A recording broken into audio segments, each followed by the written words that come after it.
अस्सलाम वालेकुम। आज मैं आपसे माउथ मेल्टेड हरे भरे कबाब शेयर करूंगी। उसके लिए मैंने डबल मशीन का कीमा करवा के उसके अलावा घर में भी चॉपर में कीमे को चॉप किया है। हाफ़ केजी कीमा लिया है मैंने। उसके अलावा हम लेंगे 1 टेबलस्पून कच्चा पपीता, बाद 1 टेबलस्पून मिल्क पाउडर और 1 टेबलस्पून नारियल का पाउडर, ये दोनों मिक्स करके लिए मैंने। एक चॉप प्याज है जिसका पानी निचोड़ लिया है मैंने, बिल्कुल ड्राई। 2 टेबलस्पून क्रीम के हैं, 1 टेबलस्पून मायो है और ये ग्रीन चटनी है। इसमें हरा धनिया, पुदीना और 2 से 3 हरी मिर्चें ग्राइंड की हुई हैं।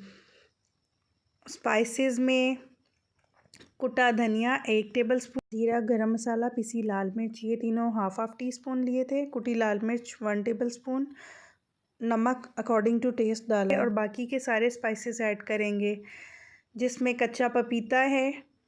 स्पाइसेस आप अपने हिसाब से एडजस्ट कर सकते हैं, कुछ लोग ज़्यादा स्पाइसी खाना पसंद करते हैं। अब इसमें नारियल और ड्राई मिल्क पाउडर जो मैंने बताया था, ये मायो है 1 टेबलस्पून, ये ऐड करेंगे। अगर कच्चा पपीता ना हो तो पपीते का पाउडर भी मिलता है किसी भी ब्रांड का लेकर, वो आप डबल क्वांटिटी में इसमें ऐड कर 2 टेबलस्पून क्रीम है। क्रीम ना हो तो आप घर की मलाई जो होती है वो भी ऐड कर सकते हैं, उससे भी बहुत अच्छा टेस्ट आता है। ये चॉप अनियन है। अब इस सबको अच्छे से मिक्स करेंगे और मिक्स करके इसको 2 से 3 घंटे आप फ्रिज में ज़रूर रखिएगा, ताकि कीमे में स्पाइसेस का टेस्ट अच्छे से रच बस जाए।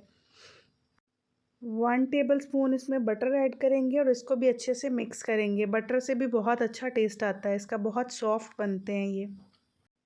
अब इसको अच्छे से मिक्स करके क्लीन लगा के तो मैं 2 से 3 घंटे के लिए इसको फ्रिज में छोड़ दूँगी।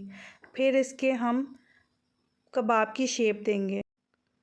आप इसको चाहें तो बारबेक्यू भी कर सकते हैं, बारबेक्यू से तो कबाबों में जान आ जाती है, लेकिन मैं इसको शैलो फ्राई करूँगी बहुत ही कम ऑयल में। किसी भी स्टिक से आप शेप दे सकते हैं, स्टिक नहीं है तो कोई पेंसिल ले लीजिए, उससे शेप दे दीजिए।